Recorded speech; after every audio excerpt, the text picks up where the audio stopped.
Hello, class, and welcome to our 10th lecture series on financial accounting. And I'm your instructor, Dr. Jamal. Okay, today we are starting a new chapter. So let me give you a brief review that what we have already done, which means in pre-mid.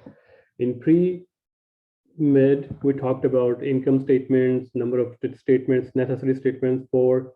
We talked about balance sheet, how balance sheet is made, what is the liquidity order, and then we talk about how we ended up being in a process of making balance sheet, income statement, retained earnings statement. All right, so we started from uh, entries, journal entries, and then we post on a ledger, and then we go to the trial balance, and from trial balance we make first income statement, then balance sheet, and then income statement, then retained earning, and then balance sheet. All right. So, and then we discuss how we are going to account for all the balance sheet. So this is the asset side, and this is the liabilities plus honors equity. So we started from current assets. So first we discuss cash. We talked about the cash and cash equivalents, right? In our previous lecture, in this we talked about journal entries and how we get through the journal entries by comparing bank statement with with our cash book. All right, so in learning process we also discussed bank reconciliation and cash budgeting. All right, so our today's goal is we also learn how account receivables are accounted for in accounting. All right, our next step going to be inventory, and then fixed assets or long-term assets, and then we go to the current liabilities, long-term liabilities, and then honors equity, and boom, our course is finished. All right, so it means we have 5 lectures, and in those 5 lectures we will cover inventory, fixed assets, current liabilities, long-term liabilities, and honors equity. All right, so this is how we go forward. So our learning objective is account for and control the account receivable. So let's just talk about this. Let's explore this.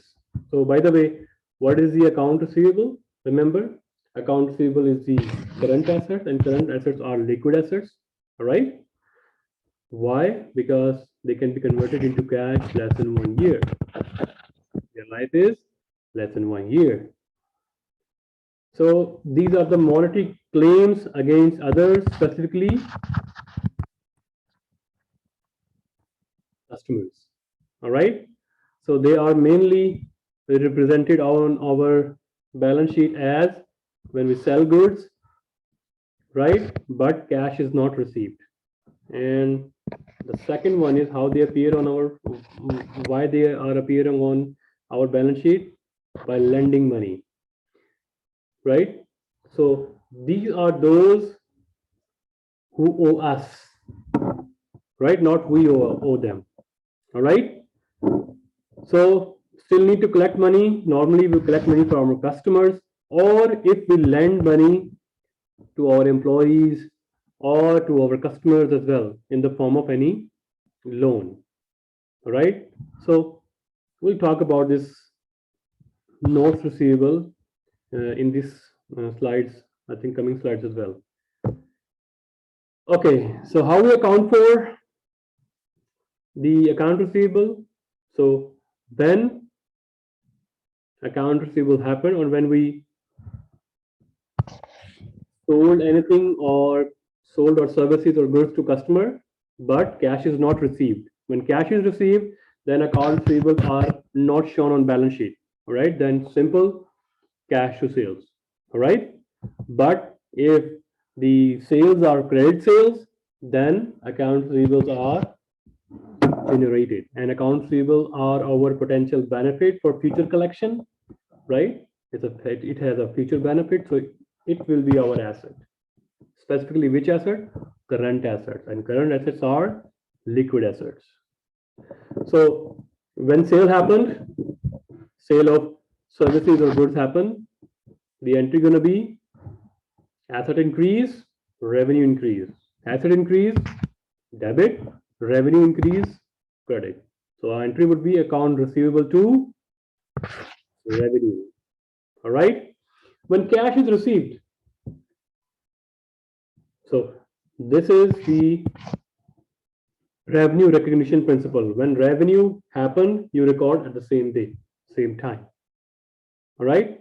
So when cash collected, you record then again. So cash received.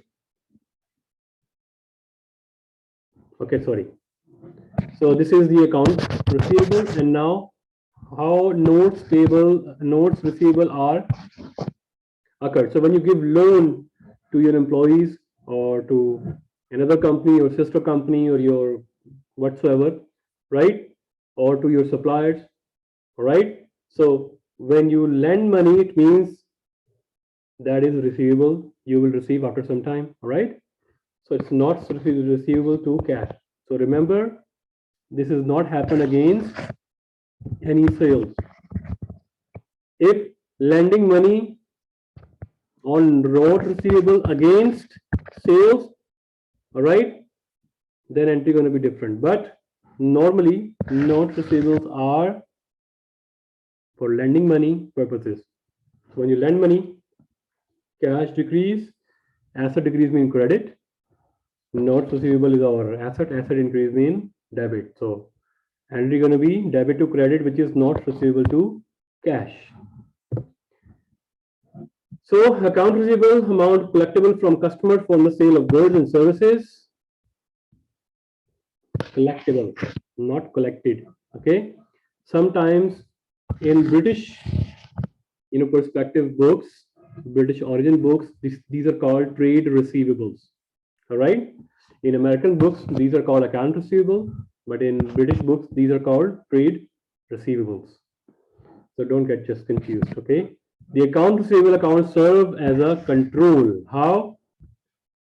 We talked about this because collecting from customer, whenever there is a cash involved, there must be some kind of internal control. There must be control. So we make account receivable that also serve as a control. How? Because it summarizes total receivable from all customers, how much money our customer has to pay us, right? Plus, it has a subsidiary ledgers.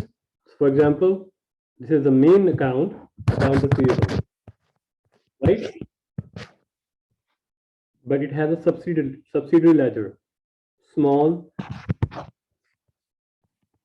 accounts. For example, this is Janelle. Okay, this is David. This is 10. Right? This is Momo. So these are all the customers, and their combined balance is going to be written on one big or one main account receivable or trade receivable account. All right. So that if you are using some software, when you click on account receivable, these names pops up. You also click them and you can see their individual balance as well. Right? Here we go. All right. So this is a general ledger. Account receivable, this 9,000 is coming from Mr. Brown, FedEx, and Moody's. These are our customers that need to pay us later. So Brown needs to pay us 5,000, FedEx 1,000, and Moody's 3,000. So total they need to owe us 9,000. All right. So these are called individual customer accounts are called subsidiary ledgers.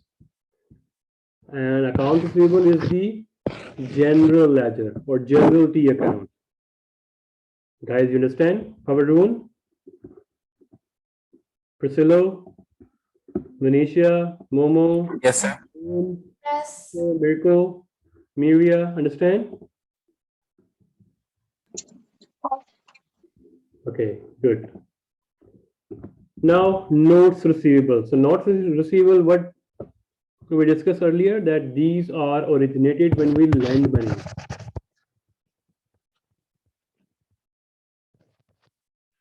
So in which, how these are normally introduced, normally given on company letter pad, XYZ company, and you write down the details, amount, interest rate, anything, right? The borrower signs a written promise to pay lender a definite sum plus interest at maturity date. So may require borrower to pledge some security as well. So maybe some documents attached, for example, okay, the plant ownership is going to be yours if I couldn't give you the money, or this car belongs to you if I couldn't pay back you the money, or the shop, or whatsoever, or the material in the shop, stock inventory belongs to you if I couldn't pay you back, right? So there are other receivables as well. So we call this miscellaneous categories. So all receivables other than account receivables and note receivable, they are charged with this miscellaneous account receivable. You can also write down individual interest receivable, advances to employees separately, no harms in that. Okay. So mainly there are two categories of account receivable, notes receivable and account receivable. So internal internal control over cash, collection on account. So because I told you when it's a sensitive information, and also there is opportunity for fraud as well, because fraud triangle activates, if you recall that. So we need to establish another layer of control on collection, so that if customer pay the amount of 4,500, if accountant is responsible to collect and record, so maybe there is a motive of fraud or realization of the fraud, that he received from customer 4,500 and he entered 450, and the rest of the amount maybe he have in his pockets or something. So remember, so there must be separation of duties. So that person who is collecting cash and that person who is recording the entry must be separate person. So this 4,500, if customer is coming, maybe he deposit to the bank or on our company's cashier, and at the end of the